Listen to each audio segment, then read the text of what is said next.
Sveiki, draugai bičiuliai, mano vardas Antanas Kandrotas. Noriu papasakoti trumpai detalės apie milžinišką aferą, kuri vyko lietuvių, padaryta būtent Baltarusijoje per Lietuvos Respublikos ambasadą. O būtent kas įvyko.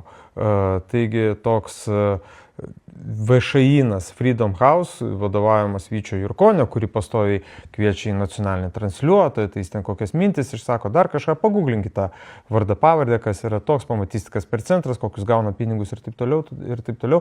O ką jie šitie veikėjai darė?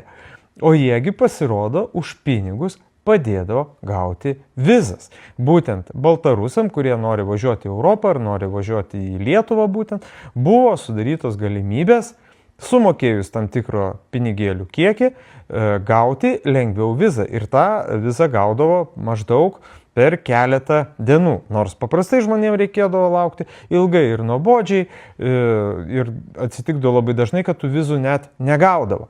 O ką darė visa ta hebrytė, visas tas pagrindinis vienas veikėjas Vytas Jurkonis ir tas Freedom House už pinigus per ambasadą.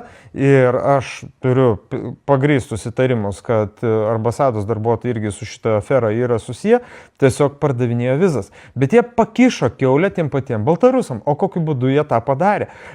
Visi tie duomenys yra vis dėlto nutekėję per tam tikras grupės ir Baltarusijos spectarnybos jau žino tų žmonių duomenys. Ir dabar kas atsitiks? Tie žmonės, kurie tikėjosi tiesiog be jokių politinių interesų gauti vizas į Europą, yra prirašyta žmonių grupiai, kurie neva kovotojai prieš Lukašenkos režimą, neva čia kovotojai už demokratiją, tralelelę, jiem buvo, kaip sakant, uždėtas jau toks štampas, kad jie yra politiniai veikiai. Visi šitie sąrašai jau yra nutekėję į Baltarusijos KGB ir, kaip suprantama, netrukus visai šitai žmonėm bus pervesti prevenciniai pokalbiai, o gal rimtasi kažkokių priemonių ir bus tai žmonėm labai labai stipriai susidomėta.